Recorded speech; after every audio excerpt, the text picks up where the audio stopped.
Hello there, welcome to my views and news. Three news stories for you. First one is from the Amhara region. Ethiopian military has withdrawn from a key town which is close to regional capital for the last 2 days. Fighting has been ongoing in the outskirts of this town. And in the outskirts of this town, there is a military camp too of Ethiopian National Defense Force, but reportedly Ethiopian military has largely withdrawn from this town. What is the reason? Is Fano in control of this town? Details for you in this video. Secondly, a US president has extended national emergency with respect to Ethiopia for 1 year. Very interesting decision. Is there need for a national emergency imposition now by US? Because Pretoria deal has been signed. When this national emergency was announced by US government, it was in relation to Tigray. What is the reason behind the extension of this national emergency by US government? And thirdly, Israel viewers where Eritreans have been arrested and legal proceedings initiated against them. Question is, how many pro-Eritrean government and how many opposition group members have been arrested in Israel? Who is hearing the case? Which judge? Which lawyer is representing Eritrean pro-Eritrean government community? Reportedly, Eritrean embassy brokered to arrange a lawyer for Eritrean pro-government arrested people in Israel. Details for you in this video.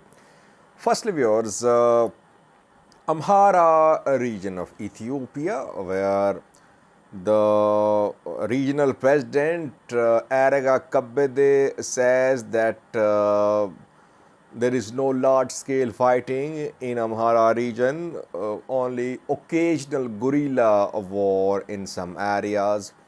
He claims that peace and stability are returning to the Amhara region.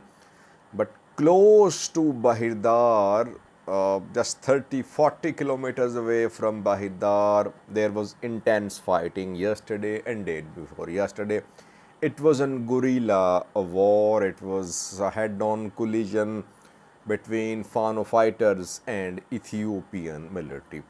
I reported last night about clashes between Fano and Ethiopian military in and around Meravi. Meravi is around 40 kilometers away from Bahirdar. It is hometown of a Fano commander, Zamine Kasi. Now, last night and this morning we received reports, and then we confirmed the reports too, that Ethiopian military convoys have been seen retreating towards Bahirdar from Meravi. Meravi and Bahirdar are linked through a main road. It seems that Ethiopian military has largely withdrawn from Meravi, though we're waiting for confirmation from Meravi city, Meravi town. But retreat is being confirmed by several sources. If ENDF retreats from Meravi town, it means that China camp would be under Fano control. China camp is the name of Ethiopian military base in this area. And this is a camp basically, but it is a key and strategic camp which is the camp of ENDF's Northeast Command. The camp is situated in the outskirts of Meravi city. We could not visually confirm Fano's control of this camp, but since ENDF is retreating from Meravi, if ENDF completely retreats from Meravi, obviously China camp would come under Fano control. Some Fano elements are claiming the control of China camp, but we're waiting for verification. ENDF's withdrawal is being reported. What I have learned is that Ethiopian military is withdrawing from Meravi Fano fighters, they are not in control of Meravi. They are a bit hesitant. They are not trying to enter Meravi in large numbers. They think there could be a trap for them, and they are avoiding large scale entry into Meravi. So we'll have to wait. But it seemed that military had to retreat from Meravi, Zeminakasi's hometown. Some civilians have been killed in Meravi town because there was fighting in the town as well, and reportedly videos have been recorded. So tomorrow or today, you might see videos of extrajudicial killings at the hands of Ethiopian military, which were committed in Meravi. One Fano fighter and some civilians. People say civilians, it's difficult to differentiate between civilians and Fano fighters. But you could see some deaths, videos of killings by Ethiopian military from Meravi in coming hours today or tomorrow. So, if military cannot control Meravi, that just shows the limitations that things are different from front to front. On some fronts, military in full control, like in big town cities, but still in Debre Marcos, things volatile. Yes, Gondar under military control, Bahidar under military control, Debre Birhan, Shorobit under military control. But in small town villages, military is faced with swift resistance. It takes control of a small town village, then Fano fighters move towards some other areas, then they return, and you are seeing this conflict will continue. Secondly, viewers, US has extended national emergency with respect to Ethiopia. It was in September 2021 when US President announced national emergency with respect to Ethiopia. Northern Ethiopia was the term used by US presidential office back then. The national emergency was declared to protect US interests, and it was announced that since the situation in northern Ethiopia was a threat to peace and security to Ethiopia, peace and security to the Horn of Africa, and to US foreign policy, that is why this national emergency with respect to Ethiopia was imposed. It was announced in September 2021. September ongoing, the proclamation came to an end, but the US government has extended the national emergency for 1 year. Is it because of the situation in Tigray? There is no mention of Tigray or Amhara in the extension notification by US President office. There is only mention of northern Ethiopia. The situation in northern Ethiopia still poses a threat to peace and stability. I personally think that extension in national emergency declaration from US is because of the conflict in the Amhara region. There is no fighting in Tigray. Yes, peace deal not fully implemented. There is tension on Eritrea-Tigray border. A lot needs to happen in Tigray. IDPs to return, decisions to be made about the status of viable Amhara decorum, and other key issues to resumption of aid too. But what is happening in Amhara is a threat to peace and stability.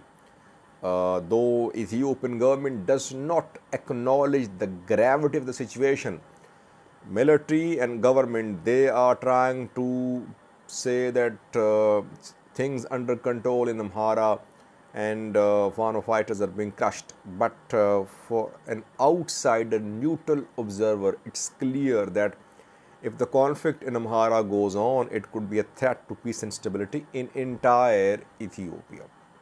That is why US has extended its national emergency with respect to Ethiopia. And when US State Department issued a statement a week ago before Mike Hammer's visit to Ethiopia, US State Department called for negotiated the solution to the conflicts in Amhara and Oromia. So US acknowledged the gravity of the situation in Amhara, Oromia region, especially in Amhara region. Thirdly was Israel, where Eritrean groups clashed on a Saturday. Dozens were injured, more than 100 were injured. Pro-democracy. People say, Sajid, don't call these opposition groups pro-democracy. What should I call them? They say they're working for democracy. They say they want democratic change in Eritrea. So clash was between pro-democracy and pro-Eritrean government groups in Tel Aviv, Israel. More than 100 were injured, and then Israeli Prime Minister announced to deport Eritreans, those who were involved in clashes. Arrests started. How many have been arrested so far? Who is hearing the case of these arrested people? Who is representing them? Which lawyers? So far, according to Israeli government officials, those who have been arrested, 14 are pro-Eritrean government, 20 are opposition workers, and the rest are either neutral or they have not made their loyalties public so far. So, Eritreans from both groups have been detained. A judge is hearing the cases of these Eritreans. Will they be deported or not? Bani Doran is the name of the judge. The pro-Eritrean government arrested group is being represented by a lawyer. His name is Eric Sharabi. Eric Sharabi is a private lawyer, obviously, and he was hired by Eritrean community in Israel, but Eritrean embassy in Israel brokered talks between Eritrean community and this lawyer. So Eritrean embassy in Israel is supporting the pro-Eritrean government group in Israel. The lawyer is representing a pro-Eritrean government arrested people. So while Eritrean government denies involvement in diaspora festivals, programs, Eritrean government is supporting these pro-government elements by arranging legal support for these diaspora pro-Eritrean government groups. It means that Eritrean government supports pro-government elements in Israel, in Europe, in America. That is why these opposition groups say that the festival, the programs organized in Europe, America, Israel, etc., they have Eritrean government backing. Eritrean government's narratives are launched through these programs. Funds are collected. Opposition groups are threatened and blackmailed. Let's see who represents the opposition groups. Maybe reportedly some Israeli human rights organizations are being contacted by opposition groups. So now it's a legal battle. It's up to the Israeli judicial system to make a decision. Will the judge allow deportation of these Eritreans? Which Eritreans? That we'll see in coming days. But Eritrean government is closely following the case. It is in fact part of this case by supporting the pro-government elements in Israel. Thank you for watching.